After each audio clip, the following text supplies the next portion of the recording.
Alright, well, it's official. With Sean Desai getting fired again and Matt Patricia likely out the door, we can begin our search for defensive coordinator. But who's the likely candidate and what are the odds Dennard Wilson would return? Plus, we've got a list of likely OC candidates as well. Get ready because the search is about to get wild. So let's talk about it. But first, let's run it.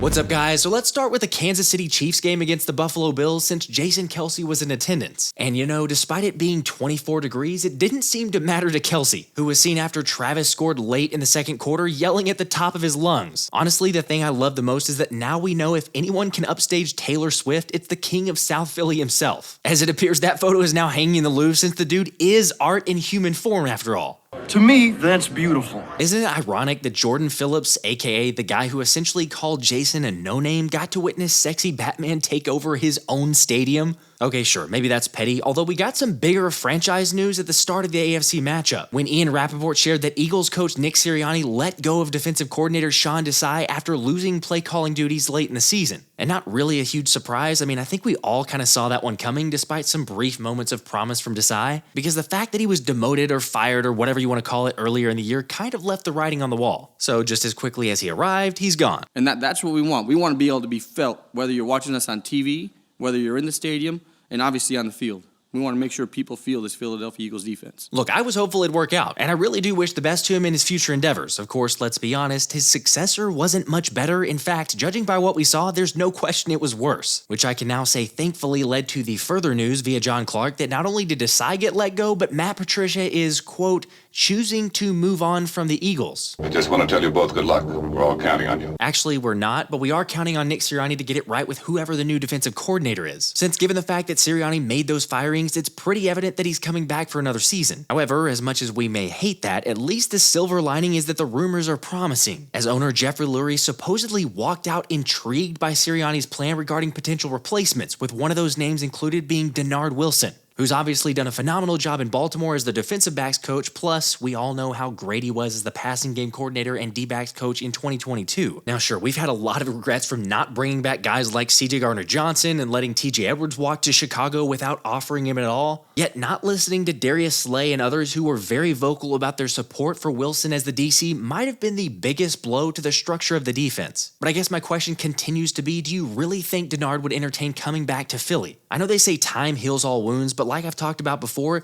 the reports were that Sirianni fired Wilson, or at the very least, it wasn't the most ideal separation, so that's the main part I'm skeptical of. Though with that being said, I understand he's a lot of people's #1 pick at defensive coordinator, because let's remember, this squad had 70 sacks with Gannon as the DC, but I believe Wilson deserves a ton of credit for having the secondary ready and giving the D-line more time to get home at the QB. Oh yeah, and not only did he have James Bradbury playing at an all-pro level last season, but he took a good player in second-year safety Kyle Hamilton and made him a first-team all-pro. So for a unit that struggled so badly and is most likely going to have to rely on a combination of aging vets and hopefully progression from its rookies in Keely Ringo and Eli Ricks, he's a pretty good option. What do you guys think though? I mean, he hasn't exactly called plays on defense, so are you okay with that, or would you prefer a guy who's been there, done that? Anyway, on that line of thinking, I know Gregg Williams is a name that's been circulating and I mentioned him on a previous video, but apparently the two other names to keep an eye on, according to Diana Rossini, is Wink Martindale and former Falcons defensive coordinator Ryan Nielsen, which I'm really not opposed to either of those options. I mean, with Wink, you definitely get a different scheme with more than a healthy dose of blitzing.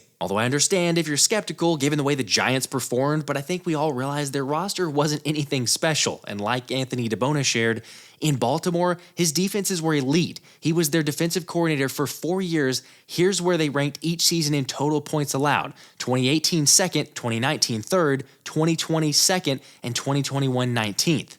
In 2021, the Ravens ended the season with 19 players on injured reserve, which included multiple defensive starters and Lamar Jackson missing multiple games down the final stretch. Now, I'll also add that it's worth noting that his schemes usually require strong linebacker play, but hopefully Howie's been watching the playoffs and taking note on the position to finally make a bigger investment there. Lastly, still on the defensive side of the ball, Joseph Santoliquito of Bleeding Green Nation gave the heads up to not be surprised if Georgia co-defensive coordinator Glenn Schuman, given his familiarity with the Eagles-Georgia connection, and last year's DC interview, gets a look at the job. Which I'd say, yeah, with all the Philly Dogs connections, would actually make a lot of sense. Plus, remember how Sirianni's practices got a knock for being too soft or not what the guys experienced at Georgia? Well, you probably fix that in a hurry with Schuman in charge of the D. Look, I'm not trying to be overly optimistic, and I still think Sirianni's a problem, but I'm actually pretty hopeful the guys can turn it around if we land the right coordinators. By the way, now's your chance to subscribe and turn the notifications on because we'll be the first to go live with any major updates on hirings or firings. Of course, the next natural progression would probably be Brian Johnson, right? Especially since it was leaked by Fox Sports' Ralph Fasciano that Jalen Hurts and BJ were rarely on the same page this season, and speculation internally is that their relationship has soured. Hey, I don't know why I'm talking to you.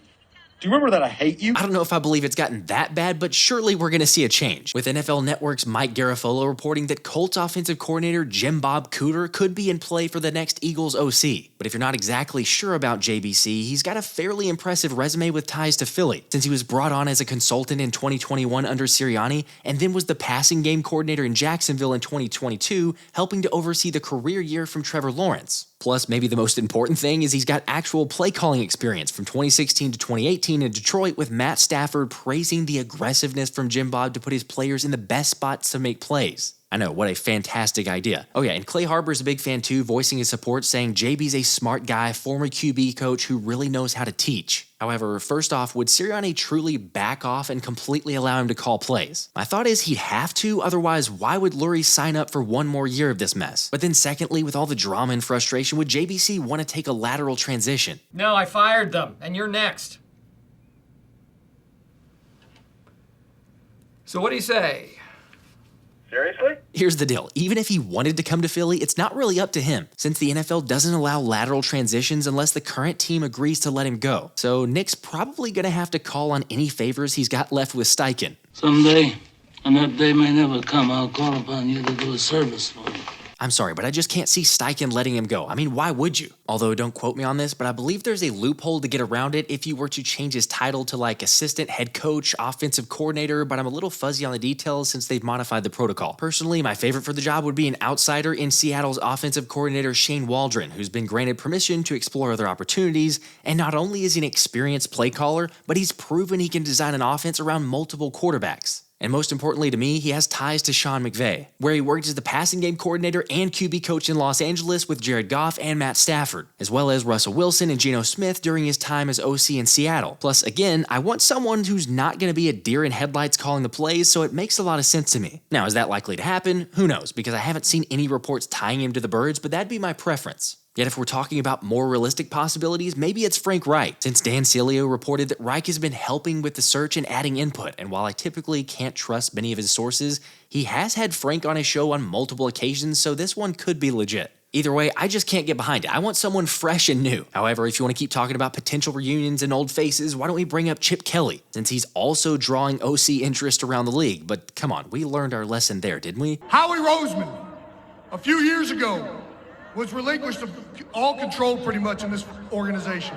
He was put in the side, he was put in the side of the building where I didn't see him for over a year. 2 years ago, when they made a decision, he came out of there a different man. He came out of there with a purpose and a drive to make this possible.